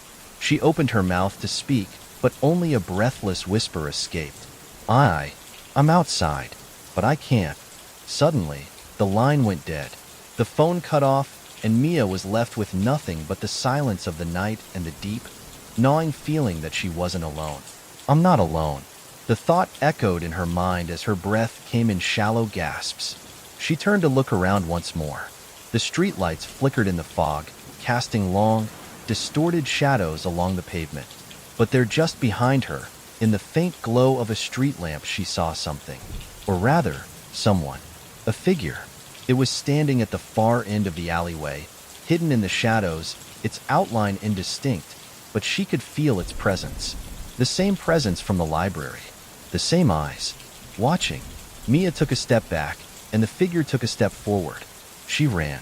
The sound of her footsteps echoed on the empty streets, and behind her, just at the edge of her hearing, the scraping continued, following her through the night. Mia ran through the city streets, her breath coming in short, frantic gasps. The distant hum of traffic seemed muffled, as if the world had been swallowed by the heavy fog that clung to the buildings. Her heart raced, pounding in her chest like a war drum, urging her to move faster. Every step felt like an eternity as the presence followed, an invisible weight pressing down on her, suffocating her. She couldn't shake the feeling that something was right behind her, lurking in the shadows, always just out of reach. Her phone buzzed again in her pocket, but she ignored it, her focus fixed on the path ahead. She couldn't stop, couldn't let herself be distracted. The figure from the alley, the face was still in her mind. That pale, twisted expression, eyes wide and unblinking, smiling that horrid, grotesque smile. She had to get home. She had to get away from the library, away from the streets, away from everything. If she could just reach the safety of her apartment, maybe the feeling would go away. Maybe it would stop haunting her. But the streets seemed longer than she remembered, the night darker, and the pressure building in her chest felt like it was coming from all around her. The fog made it impossible to see more than a few feet in front of her, but it didn't matter. She could feel the eyes on her, even if she couldn't see them. By the time she reached her apartment building, her legs were weak, her body trembling with exhaustion and fear. She fumbled with the door, barely able to force it open, and stumbled inside. The familiar sounds of her apartment, a small, dimly lit space with wooden floors and a few scattered belongings, did little to comfort her. She slammed the door shut behind her, the heavy thud of it locking her in. She leaned against it for a moment, trying to catch her breath, trying to steady the overwhelming panic that surged through her. She stood there, in the silence of her small apartment, but it was anything but peaceful. The shadows seemed to stretch unnaturally long across the walls, and the hum of the fluorescent light overhead felt too loud. The face, it was still there. It won't leave me. She rushed into her bedroom, slamming the door behind her and locking it, as if that could somehow protect her from the suffocating presence that clung to her. Her eyes scanned the room, a place of comfort, where she could find peace, yet tonight, it felt like a prison. Her pulse pounded in her ears as she crawled into bed, wrapping herself in the blanket as if it could shield her from the terror that wouldn't let go. She tried to close her eyes, to force herself into sleep, to outrun the exhaustion that had settled in her bones. But the moment she did, the face appeared again. This time, it wasn't outside. It wasn't through the window. It was in the room with her. In the darkness, it appeared, hovering above her, its pale face pressed close to hers. The same empty eyes, the same twisted grin, stretching wider and wider until it felt like it would split the face in two. Mia gasped, her body stiffening as she shot up in bed, her heart hammering in her chest. She looked around the room, panting, trying to calm her racing breath, but it was gone. The face, that thing, was no longer there. Her room was just as it had been, empty, silent. She blinked, trying to shake the image from her mind. The weight of exhaustion, mixed with the dread that gripped her heart, made it hard to think clearly. She could feel the presence still lingering, though, not just here, in her apartment, but everywhere. Like it was with her, following her, watching her. No matter where she went, her eyes fell to the small mirror on the wall next to her bed. For a moment, she thought she saw movement out of the corner of her eye. She blinked quickly, trying to focus, but when she looked again, she froze. In the reflection, the face was there. It was the same, pale, twisted, smiling, and it was looking directly at her. She jerked back, her pulse racing, but the face didn't disappear. It lingered in the mirror, staring at her, its eyes unblinking, its smile wide and knowing. Mia squeezed her eyes shut, clenching her fists tightly, her nails digging into her palms. When she opened them again, the face was gone, but the feeling remained. The weight, the eyes. It wasn't just a dream. It wasn't just a nightmare. The presence was real, and no matter how far she ran, no matter how hard she tried to escape, it was following her. It was waiting for her, and it would never leave. The face would always be there, watching, waiting, smiling. And Mia knew, deep down, that no matter how far she went, no matter how many miles she put between herself and the library, the presence would follow her into every shadow, every dream, and every corner of her life. The library wasn't done with her. Neither was the face, and it would never stop.